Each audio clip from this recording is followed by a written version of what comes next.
everybody. This is KRTD Chat. I am Joe Firestone, your host for this chat. And my guest for today is Jerry Vasilatos, the host of Chicago Corner and guest host of KRTD News once a month. Hi, Jerry. How are you doing today? Hey, Joe. I'm good. Thanks for inviting me on this afternoon.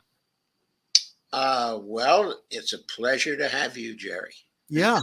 I've been following you, of course, with Shane over there at KRTD Media. So it's nice to. I think we had some interaction during the March for Medicare for All lead up or broadcast. I think that if I'm remembering correctly, I think you were moderator. It might have been there, but it also might have been in the Solutions Summit. That's right. That too. We were both doing some things in the Solutions Summit. Yes. And we had a chance to talk then. Okay.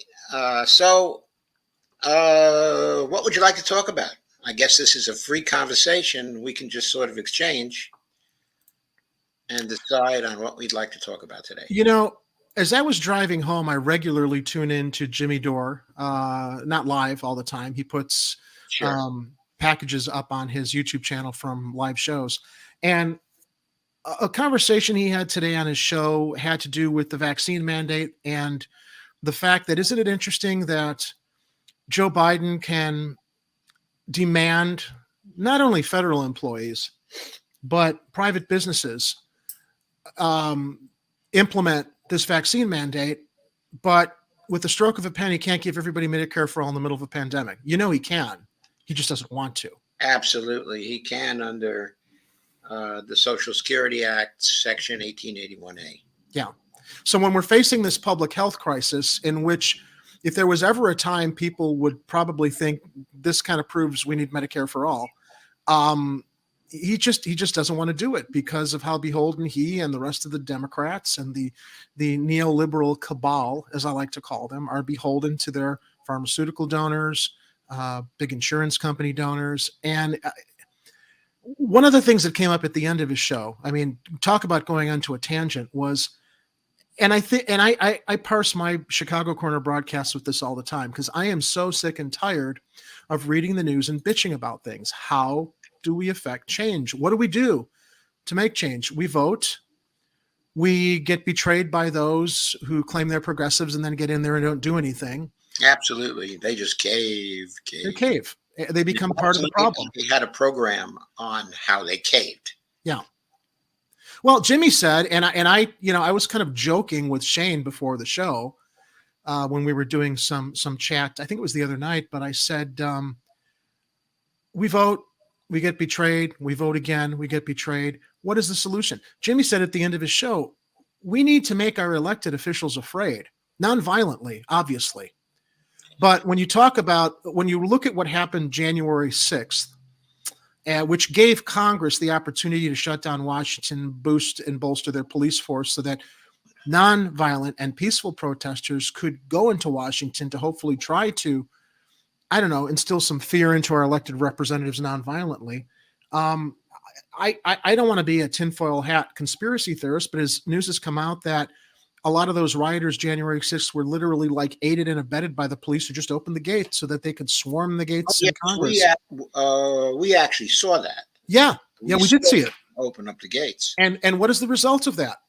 Lockdowns in Washington. So can you imagine if a bunch of that many protesters showed up in Washington to peacefully protest for Medicare for all instead of show up on Washington as they did January 6th to violently try to overthrow an election? I would tell you, if we had the same amount of people peacefully protesting, there would have been heads bashed if it were for another purpose. And the police would not have been so kind letting them through those gates. So absolutely, Joe, it's a reflection on, I don't know, man. It's like, it feels like we're spitting in the wind half the time. But I do think Jimmy's point about we need to figure out how to make our elected representatives, not leaders, because they're not leading us. They're representatives and they're supposed to represent us and they're not. How do we make them afraid peacefully to get them to start getting into line and doing what they're supposed to be doing for the people instead of their corporate donors? I don't have any answers, but as you mentioned, like, we have a free conversation here. I do have a proposal. Okay. That I offered last night, actually. Okay, my proposal is that as part of our overall movement, which over the next year is probably going to involve general strikes, all kinds of specific actions, demonstrations, the formation of organizations to mutually aid people, so they can be in the front lines, okay, of strikes. Also continuing industrial strikes, okay, and company strikes as part of this whole direct action movement. There is something we can do at the electoral level too that is not electoralism. Okay? In other words, it doesn't deal with parties. Okay, it doesn't even deal with policies, but specifically, it doesn't deal with candidates. Okay, as individuals. It's a simple movement that advocates for people, one, to vote, and two, to vote against the incumbents in Congress.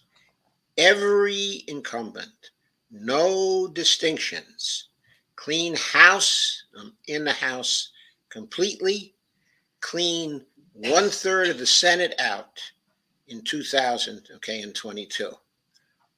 I very strongly believe that could create changes in those two systems, because the survivors in both of those houses would be afraid if through various other connections, by various other actions, people made it clear that what the anger was about and what the resentment was about was the control of Congress by the donors.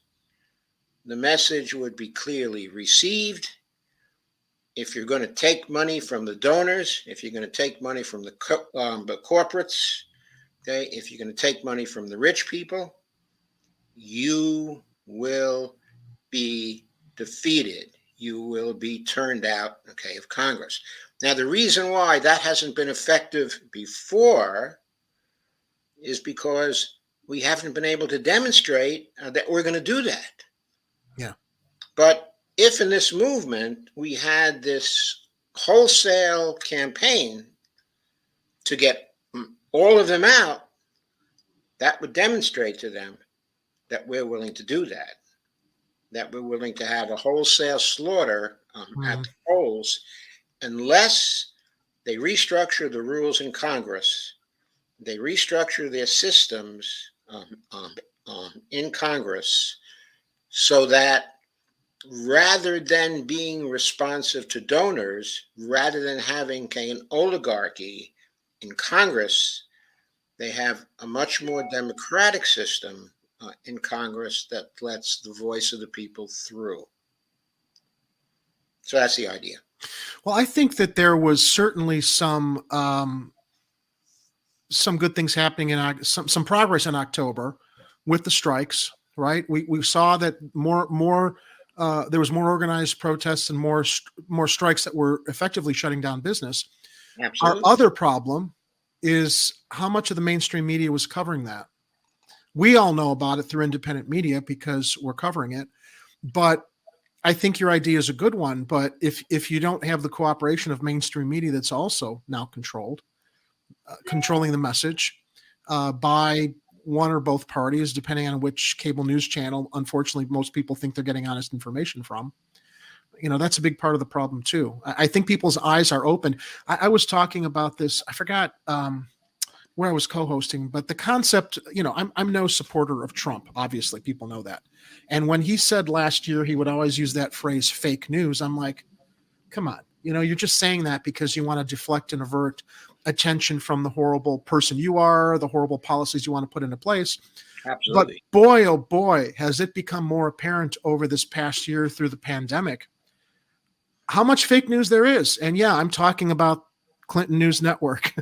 I'm talking about, we know about MSDNC, as I like to call them, and Fox News is fake news too. I mean, we've got mainstream news outlets on both sides pushing agenda-driven news. It's not like when I think we grew up, tuning into the news, Walter Cronkite, these actual journalists who didn't have a bias that they were pushing through their reporting of the news as it was happening. This is why, Yes. when I was growing up, during what I think was an optimistic time right before the 80s, right before Reagan went into office and the shitstorm started. But we learned in high school. We had the civil rights movement. We had we embraced whistleblowers. We had fair things happening. And at that time, I was growing up in high school. I'm like, wow, this is great. America's evolved. We're looking at a great future, and we've just pulled it all back now. And it blows my mind that people don't learn the lessons from history, especially when it comes to news. News now being, and I'm certainly not claiming to be a news person. I am a commentator. I'm not a journalist, but I am constantly seeking out what I feel are actually honest, objective news sources to be able to comment on and share with people, because our mainstream cable news outlets are so polluted with agenda-driven news. Our mainstream media, I think, is the other handicap to what you propose there in that electoral process, and shutting things down with strikes. People being attentive to that, and the light not being shed on that, though, so people can really see, yeah, there's some change going on. Instead of having to scour YouTube for channels that might get shut down for sharing honest news all the time, because the corporations and the mainstream media are now dictating what news is from a, what do they call it? Not a legitimate source. Do you know what the phrase is when YouTube, accredited source on YouTube? That's the word I was looking for. Yes, an accredited source, Yeah. like an accredited college, right? Right. Yes, I do think this is a problem. Okay, I do think that the only way we have, or the only ways we have of solving this problem are first social media. Okay, whatever Yes. can get done, okay, on social media. And so, since we can't get much done on social media quickly, seems to me that we'd have to start to promote this idea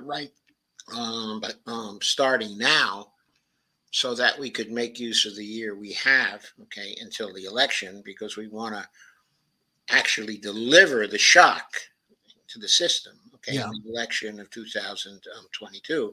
It's going to be a bloodbath show. I mean, and they're going to blame everybody else except themselves, the Democrats. They've been shooting themselves in the foot, not giving people what they need, which is, and midterms are routinely Going to be a bloodbath for Yep. the Democrats. Yep. That is absolutely true, but not for the Republicans. Nope. Okay, not for the Republicans. But if we have a nonpartisan movement that's going to throw all the incumbents out, it will be equally a bloodbath for the Democrats and the Republicans. And that's what we need in order to shock them. But do we rely on Republicans to be as non-tribal as we are trying to hold the Democrats accountable? What I see is Republicans and I'm broad stroking, extreme conservatives, right? It's so tribal to them, they don't even want to hold the bad Republicans accountable, because in their minds, it's all about being part of this. From all our points of view, all across the political spectrum, including the tribal Republicans, okay, including the Trumpists, there is anger at Congress, frustration at Congress, hatred, okay, of Congress, hatred of the procedures, okay, of Congress. Everybody's convinced that Congress only responds to the donors, that Congress is controlled, that people have no voice in Congress. The campaign we'd be running would basically be agreeing with people and say, yes, all of this is true. The only way to change it is deliver a shock to Congress that they cannot avoid, that they cannot avoid seeing, that they cannot avoid feeling. And that's what we're proposing to do. It's not about individual candidates. Yeah. It's not about the tribe you're in. It is about getting Congress to work again, whatever tribe you're in. And so that's what we need to do. In other words, it's like all kinds of demonstrations that we're starting to engage in to get change in particular areas. But this is change in the electoral area. Okay? But it's not about electoralism. It's about getting that part of the system to function again. So if we can make that case to people, then maybe we can get rid of the 250 to 300 members of the House of Representatives that we have to get rid of to make a real big impact. Yeah. Something that's consistent with the idea that the approval ratings of Congress are so low and have been so low for a long time. But in spite of that, 95% of the people who stand for Congress are returned to office. That's totally out of balance with the opinion people have of Congress as a collective. So my idea is to attack Congress as a collective, and to say, if you want to change this collective, you want to change how it operates, you have to hit them where they live, and where they live is incumbency. It's the return of the incumbents year after year after year, and tell people, look, you all say you can't stand the Congress and you can't stand the way it operates, but you all also elect 95% of the Congress people again and again and again each year. Because you say, well, I like my congressman. He's a pretty nice guy, a pretty nice gal. He's pretty decent, done some favors for me. So you continue to elect them. But they as individuals are not the point of this particular movement. We all agree Congress does not work for us. Congress is producing lousy results. There's nobody who disagrees about that, or at least hardly anybody, who disagrees on that.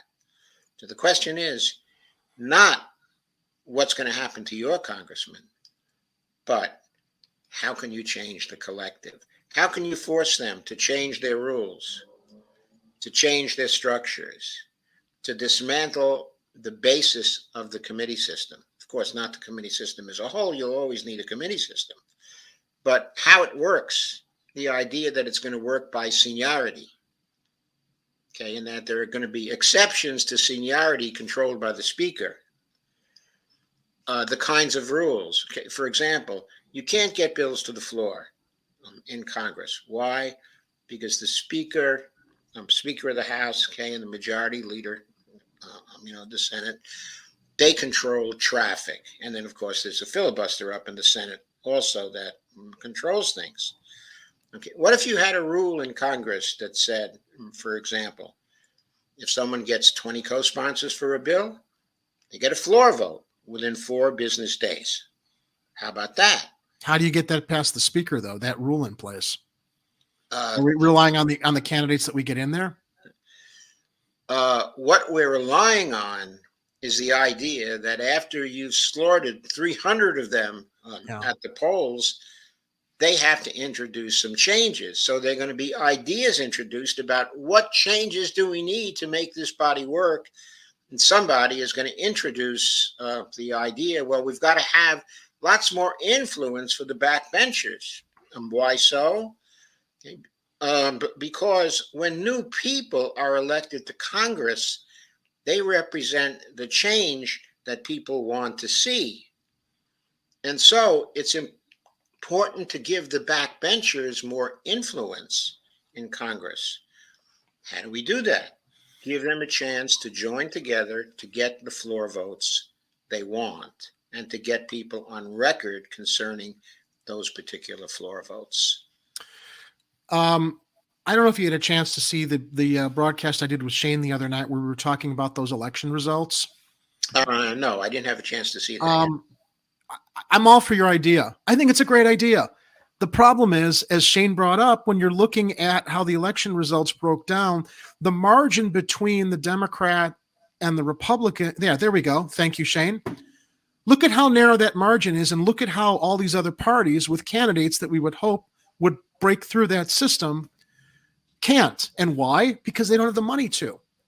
So while everything you're saying, I'm all for, the other monkey in the wrench we've got to deal with is how do we get these candidates that we hope can, run against and replace the swamp dwellers, money or financing, because in all of those races, they can't raise enough money to get the attention. And when you've got mainstream media ignoring them, where money is king in all of this, that's the other thing that, unfortunately makes me pessimistic about it. I mean, I describe myself as an optimistic pessimist or a pessimistic optimist, whichever way you want to go. But these are the types of facts that I then look at as far as, obviously we need to get these people out, scare them, replace them with other candidates. But if these other candidates can't raise the money to run the campaigns, advertise, market themselves, when you've got this two-party duopoly that completely holds all the reins, because we can't seem to get money out of politics either.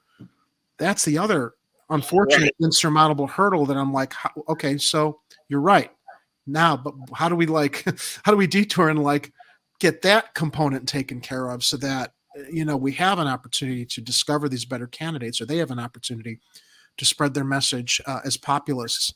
And the other thing I wonder is, man, the teabag party, I call them the teabaggers, the Tea Party figured out how to do this. As crazy as they were, maybe we need to take a few pages from the teabaggers playbook and adopt them for the progressive cause, not to institute crazy extreme right-wing policies, but figure out how they were really able to shake up the Republican Party. And now it seems that they're the ones who are in control of that party.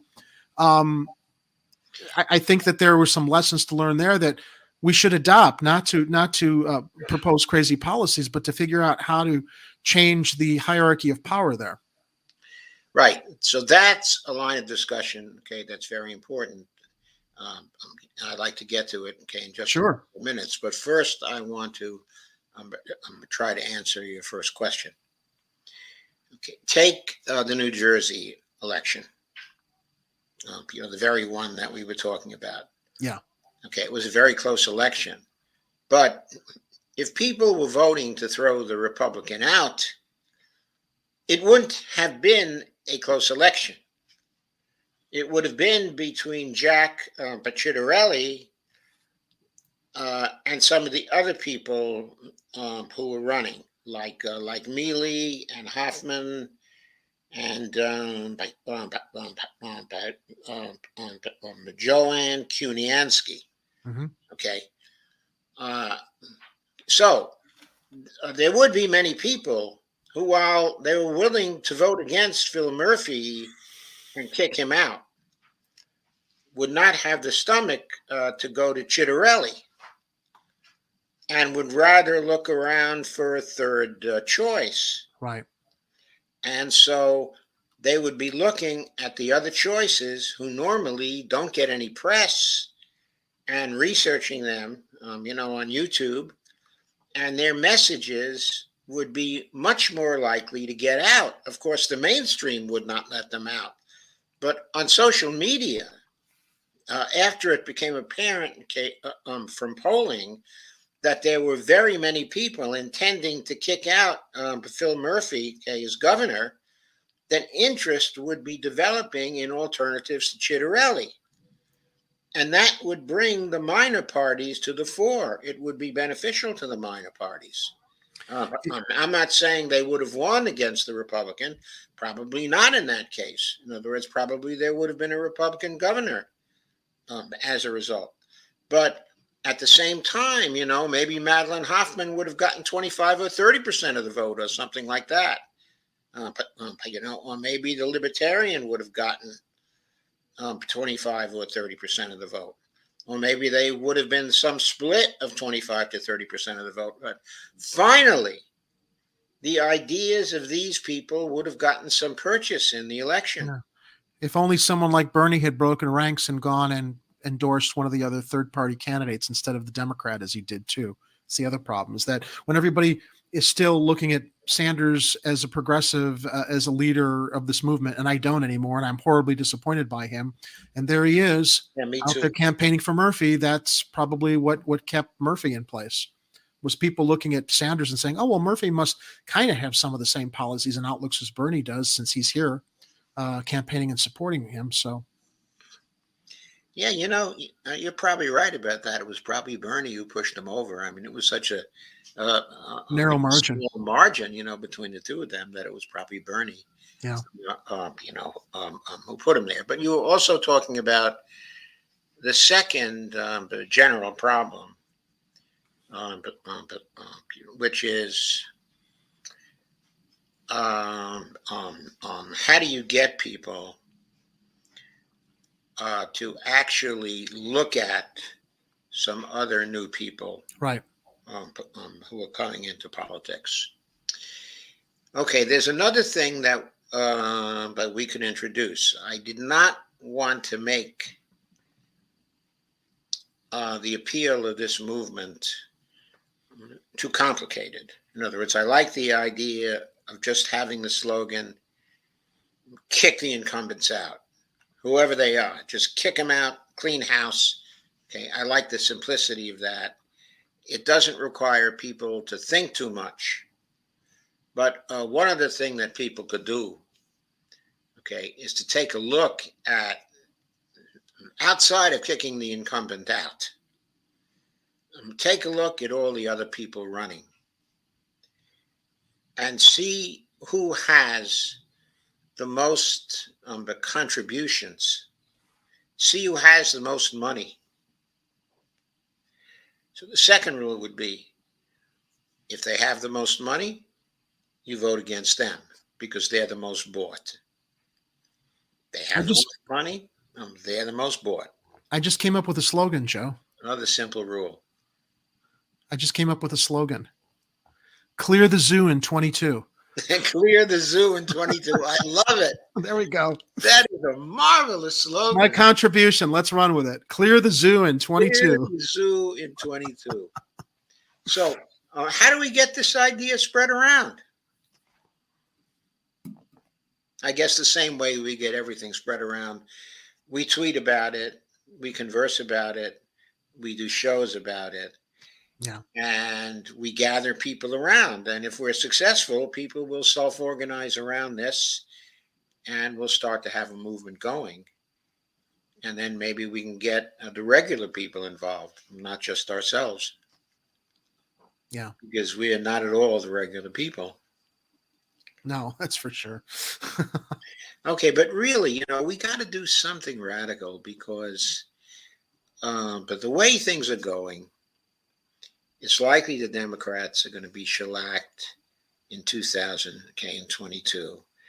And the Republicans will be in position to sabotage the rest of the Biden administration. He'll never get to do anything unless he does it by the border. He's not doing anything right now anyway. It's President Manchin and Vice President Sinema who are running things. Or I should say Emperor Manchin. Since I didn't realize voting for Joe Biden meant that Joe Manchin was going to run the country. Yeah, right. But that we were really voting for Emperor Manchin. Yeah. But none of us saw that coming somehow. We should have seen it coming, but we didn't see it coming. It actually probably would have been a better result if the two Democrats had lost in Georgia, because then, of course, we could, we'd still be able to run in 2022 on the idea of give us the Senate, give us a real margin in the Senate, and we'll be able to get all these things done. We only can't get them done because Mitch McConnell is blocking all of them. Yeah, they can't blame him anymore. We've lost that boogeyman. Now it's Joe Manchin and Kyrsten Sinema, who this is the other thing that drives me nuts about those two. Okay. When AOC or any of the fraud squad want, ineffectually propose something that might make a little bit of change, how does Nancy keep them in line? You're not going to get any campaign finance funds from us if you don't get in line with what we want. Why doesn't Nancy Pelosi do the same thing with Manchin or Sinema? Because they're controlled opposition. because Nancy wants the same things. Because that they Manchin control and- opposition. Yeah, But the other question is, but since the progressives are not getting very much in campaign funds anyway from the DNC, yeah, from the DCCC, what do they have to lose by saying no to Nancy? exactly. They're Understand they're amateurs. They're pikers. They're amateurs. They don't realize, especially in this moment that we had earlier this year when force the vote was a big issue. They had all the power in their hands, and they just pissed it in the wind. Right. That's what But they did. force the vote, I thought, was presented on a very unfortunate basis. It should have been presented as force the vote, replace Nancy Pelosi on January 3rd. It should have been focused on cutting off her head. Absolutely. That's really what. Like the Medusa gargoyle that she is. Look, Nancy Pelosi, she's like a gangster. All of this insider trading scandal has not just forced her to resign in shame. Just shows how blatantly accepting this country is. The news media. I mean, it's all out there. All the money that she's made in public service. She's what a smart investor she is, and we know it's from all of everything that she finds out. As she's serving as Speaker of the House and Congress. She has advance notice. Of course, she does. They all do. Is do some pillow talk with her husband. Yeah, right. And then he goes out and does the investing. Yeah, she's a mafia princess, is how she's running things, and I just it blows my mind that when Nixon was forced to resign because he had some bungling burglars break into the DNC, right, to just enrich himself to get information during an election, and you got Nancy Pelosi enriching herself financially with all this insider information, and nobody's batting an eye because we're just so used to the corruption. Nobody's saying boo. Yeah, nobody says We've become numb. We've become numb to how rancidly corrupt the standard is in Washington. And the biggest scandal about her is that she has designer ice cream in her. Yes, I like to call her ice cream Pelosi. Yeah, that is certainly a very large scandal. Yeah, want to see my freezer? Yeah. I want to see her in the freezer is what I'd like to see. But that would be. I'm sorry, I'm being unkind. That's quite all right. You can be all day, so far as I'm concerned. Anyway, I was contemplating this morning also exactly the mistake that was made by the progressives, and this came out actually. I think it was just yesterday, or maybe the day before, when Cenk Uygur had an interview with Ro Khanna. Okay, and in the course of that interview, it became apparent to me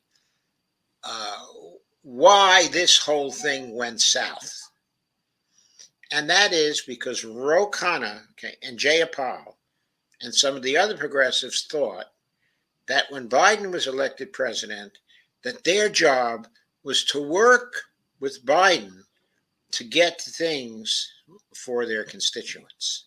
That's bringing the ruckus. Yeah, working with him instead of bringing the ruckus to say, this is what we want, do it, or you're not getting our support. That's what it's like what you said a moment ago, like off with Nancy's head. Figuratively, not literally with a guillotine. Hey, buddy, get down. Yes.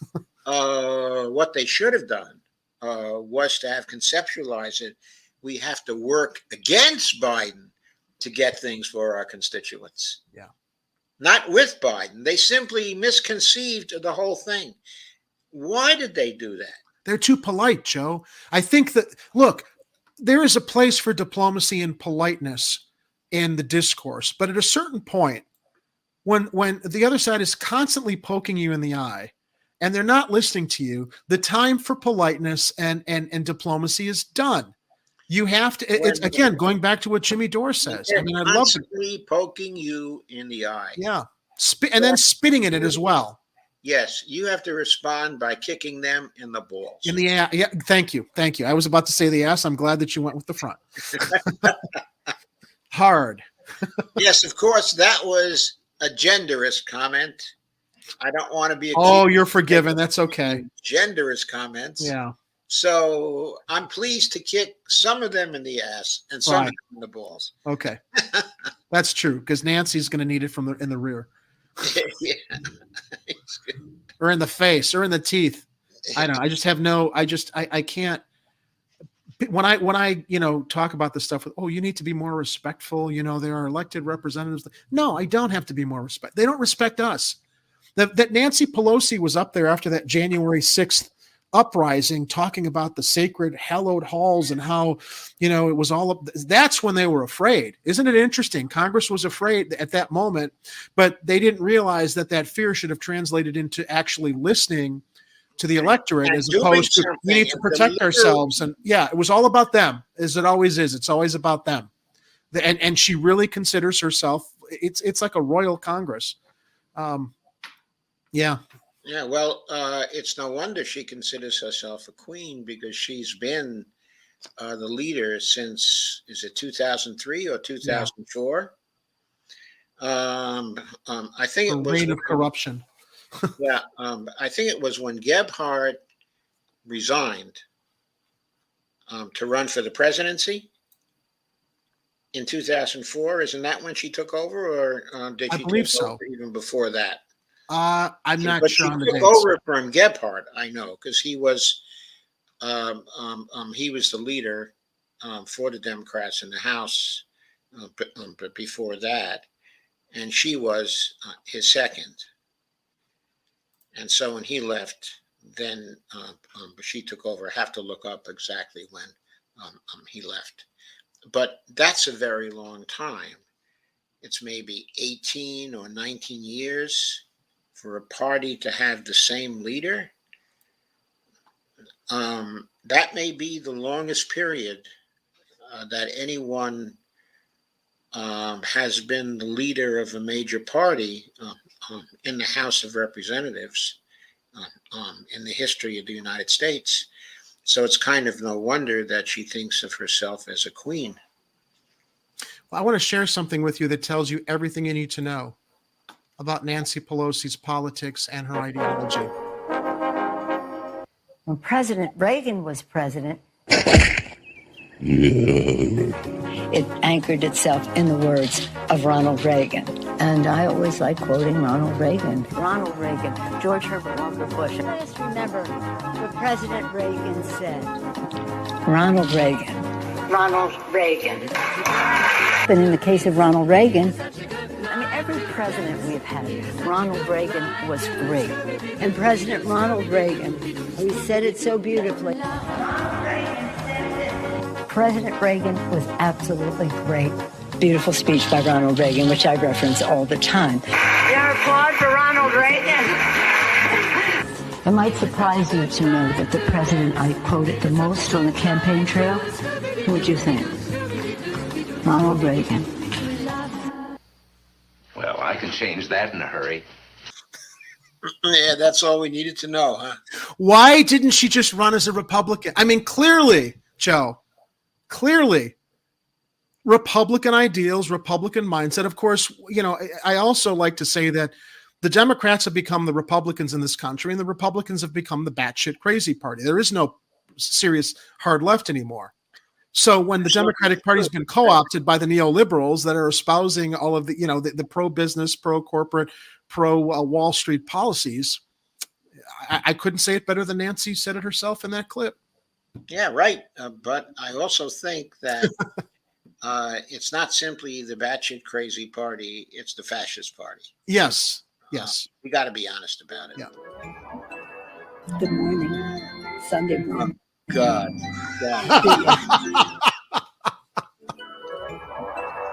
Good morning. She is Sunday morning. shining her sunshine. Oh, geez. All right, Shane, you're killing us.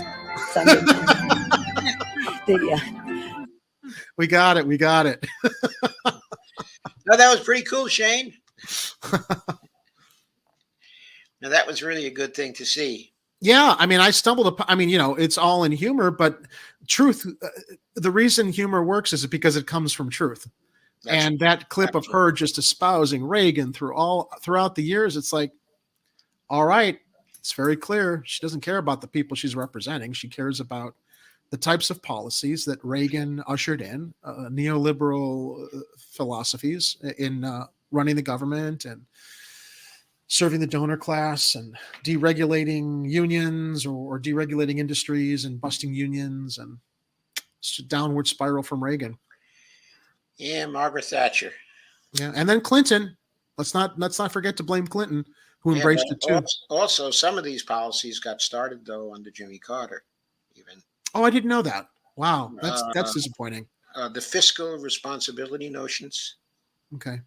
that actually came. Well, it came up to some degree in Ford's time.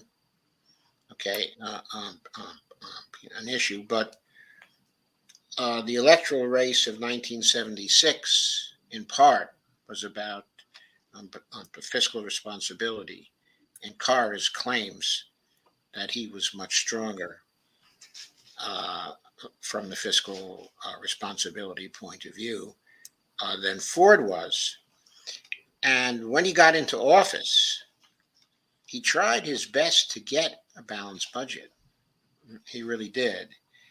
And he came fairly close. He got within 3%, of getting a balanced budget, because he was actually a very conscientious person. Oh, he was. I have a lot of respect for President Carter. I'd like to imagine that it was with the best of intentions, and I don't think fiscal responsibility is a bad thing. But at the point where it's literally hobbling people in this nation because of the way that it affects the economy, and it takes money away from social safety net programs, that in the middle of a pandemic, it's very, very clear that that should be our priority. But this is interesting to hear about. There are two notions of fiscal responsibility I know about. The first notion is about basically reducing the deficit, getting as close to a balanced budget, as you can get. And the second notion is that actually the size of the deficit in itself is not important. The size of the debt is not important. The debt to GDP ratio, is not important. Abstractions like that, are not important. Real fiscal responsibility is passing spending and taxing bills in order to achieve public purpose. And public purpose is defined by concepts like full employment, low inflation, economic justice, handling the climate emergency, having a criminal justice system that works for everybody under one standard, of law. In other words, there are lots of dimensions that encompass the idea of the public purpose.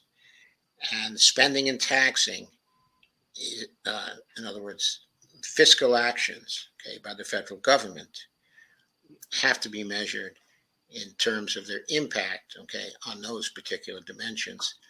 But they have nothing to do with a balanced budget, and they have nothing to do with actually trying to reduce the deficit. That point of view on public purpose and fiscal responsibility, by the way, is the MMT point of view, concerning what it means. So that's just a sort of a note I throw in. An important one for reference there. Yeah, maybe so. We'll see as time goes on.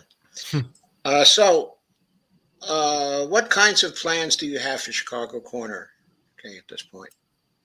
Well, Chicago Corner routinely focuses on reporting and commenting on news and politics here in Chicago, which can sometimes become quite depressing as we are again trying to find solutions to reform our horribly corrupt city here. But we also, and I like bringing on people I discover in the news that are inspirational, transformative people who are actually out there doing things, who've suffered, incredible hardships, overcome them, really through no help but on their own. And I've had one guest on the show specifically that still continues to inspire me. Her name is Melissa Hernandez. She was Wow. I want to talk about a crazy story. She was trafficked in her teens by her parents. She Oh my suffered from God. drug abuse, just horrible, horrible circumstances. And she managed to like pull herself out of that to a degree now where she's actively engaged in advocating and helping members of the homeless community here in Chicago through different charitable organizations, providing resources for them, helping and participating in counseling or direct initiative programs for people who have escaped or recovered from circumstances victimized through trafficking, and also with people who are recovering from drug abuse problems. And I read her story on Block Club Chicago, and I'm like, this. I mean, I literally like got a little bit teary eyed over him because it's just like, what a Sure. strong young woman. I want her to come on and talk about what she went through, how she got to this point. She has two boys, I believe, two children, and I think that she told me that had really made a big difference because she wanted to provide a good life for them. And I think that she was kind of on the road to recovery before she had her children, but that really brought it home. And she went to school, got her degree.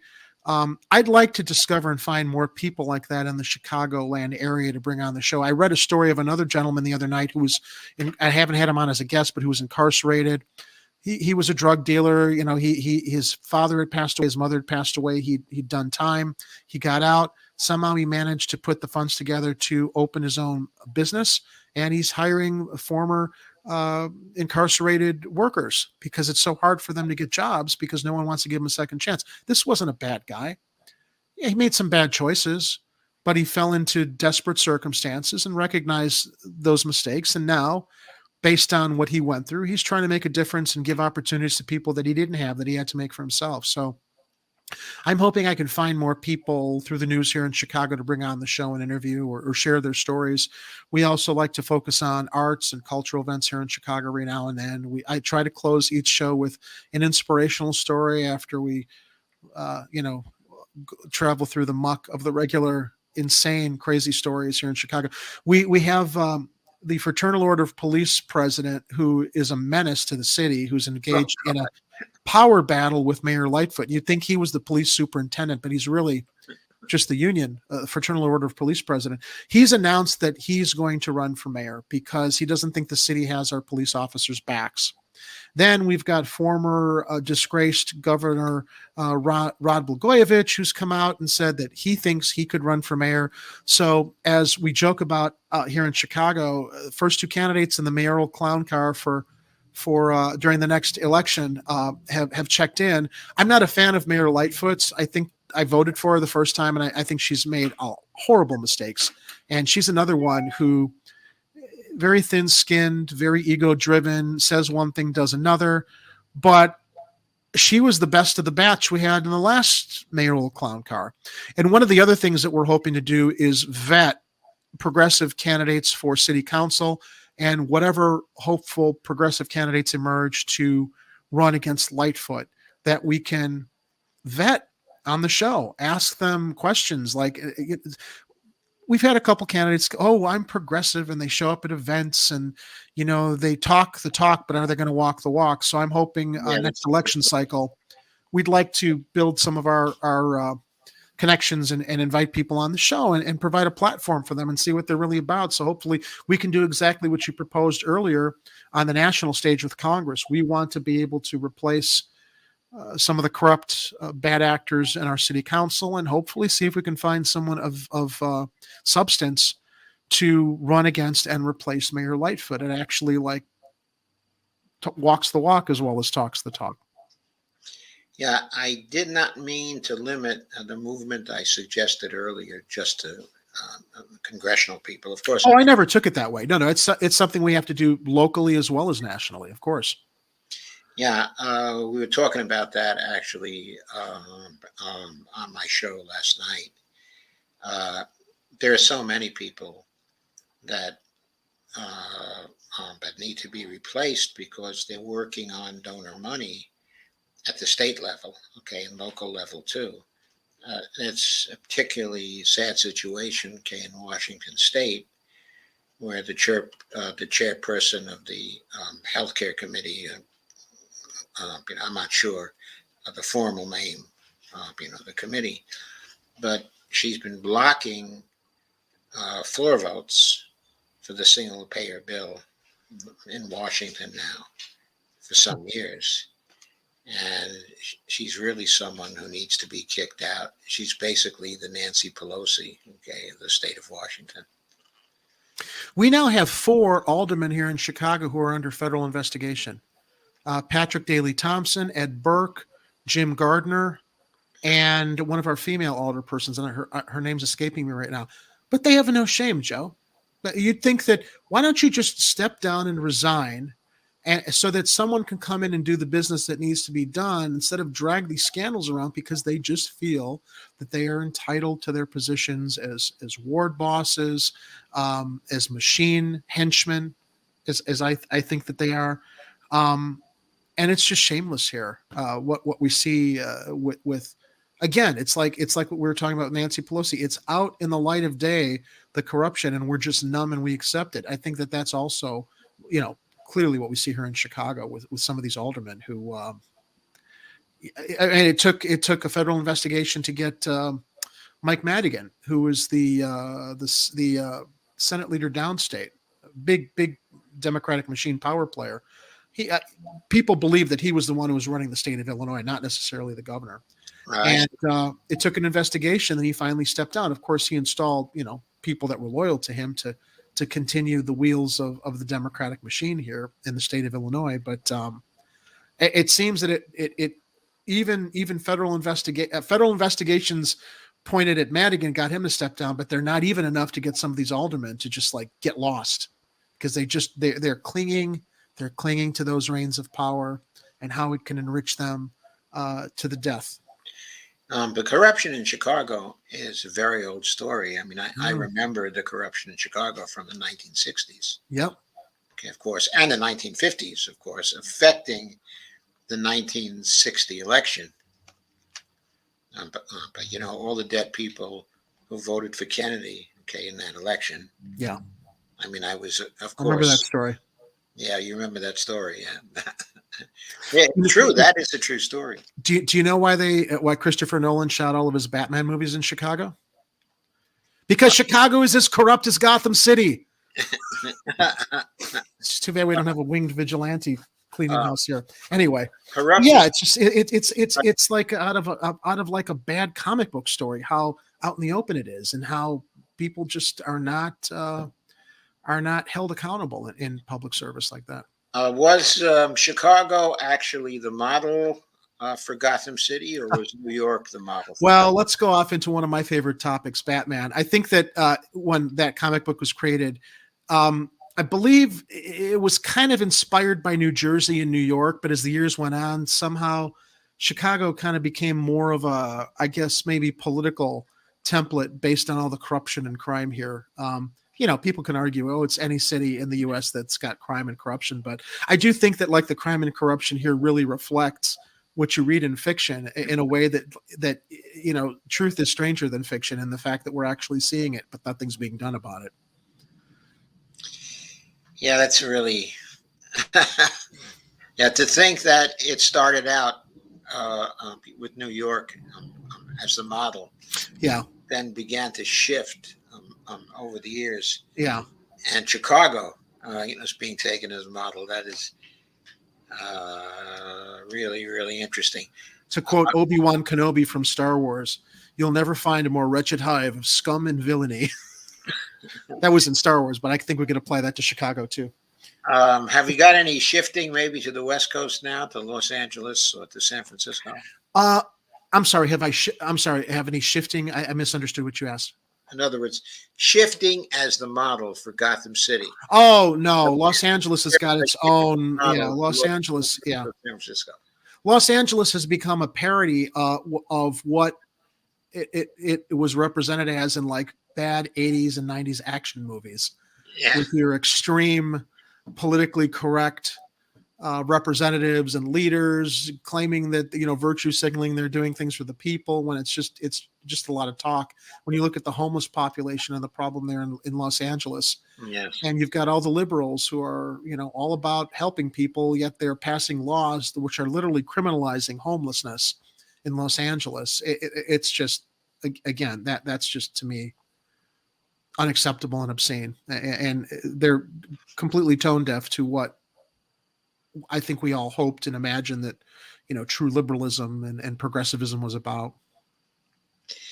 Okay, so we've got a few minutes left. Come on, buddy. Would you like to give us something inspirational for the final few minutes of this chat? Oh gosh, where can I find inspiration? Where can we find inspiration? But you've really got me there. We really need something to give us hope. Give us hope. What should give us hope? So, I'm single. I don't have any kids. But when I see my niece and my nephews, and I look at them and I love them all to death, and my siblings are super parents, and I look at those kids and I'm like, what kind of world is being left for them?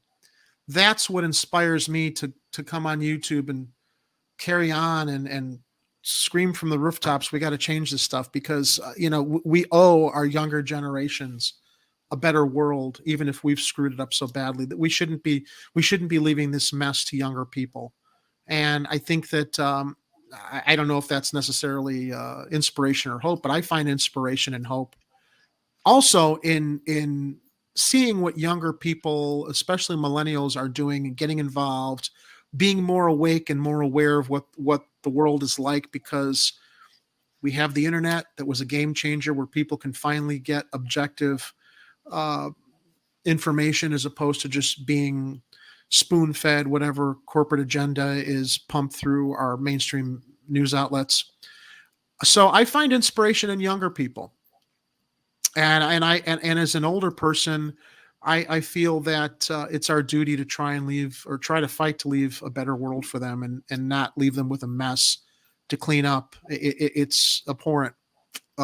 They shouldn't have to face This morning, School of change, climate change, crushing student debt, the inability to get into their own homes, to live the American dream.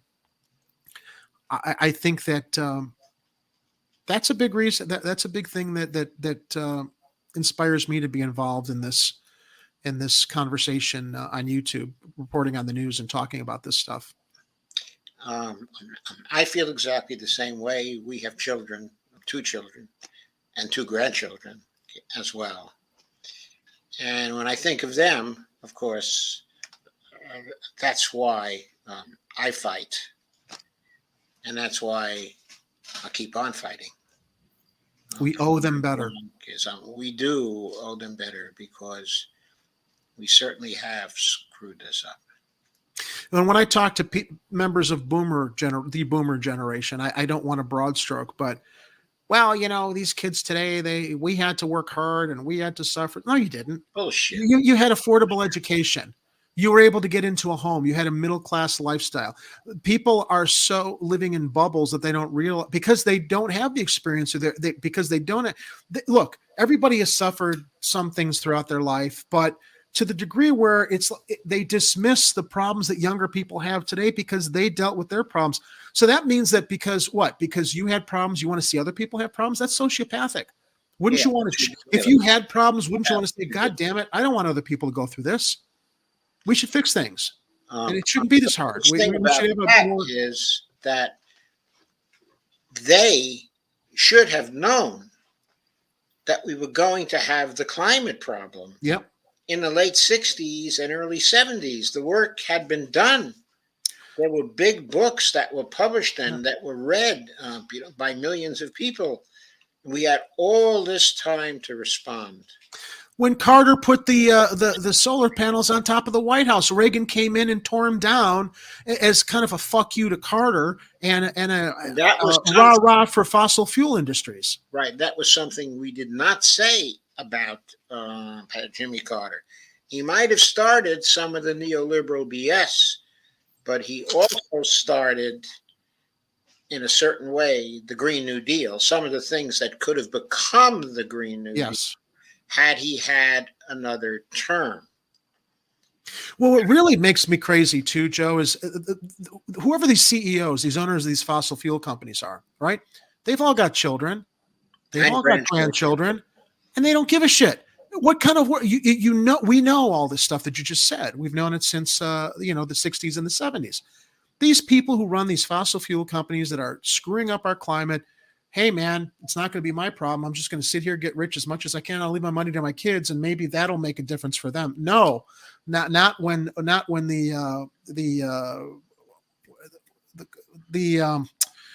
what is, God, I'm at a loss for words. The protective around the world, the ozone layer. The ozone, yeah. Money isn't going to fix things when the ozone layer is gone, guys. Right. From climate change. Right. So I have these moments. I don't some brain fart. Sorry about that. But yeah, the ozone layer. That's okay. We all have brain farts. As we're getting older, we have these brain farts. Okay. If you want to, I was talking to somebody yesterday, and I forgot the name of Tip O'Neill. Oh my gosh, He was the name of Tip O'Neill. Forget that. But put the money into retooling and changing industry while we can, so that there could have been a moderate progression into embracing green economy, retooling, so that our fossil fuels could also incorporate solar energy, wind energy. And the fact that they were even resistant to that, I mean, there's money to be made there, but they're just too goddamn lazy.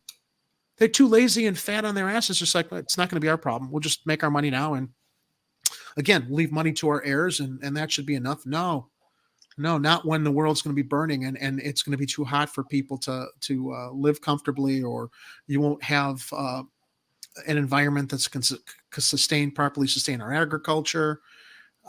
It's a shit show. But that's why I say, like, we have to look to our younger people and just fight to leave them better.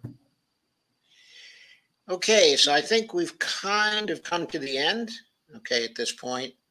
So Jerry, I want to thank you for coming on the KRTD Chat, and I'm looking forward to many other conversations in the future.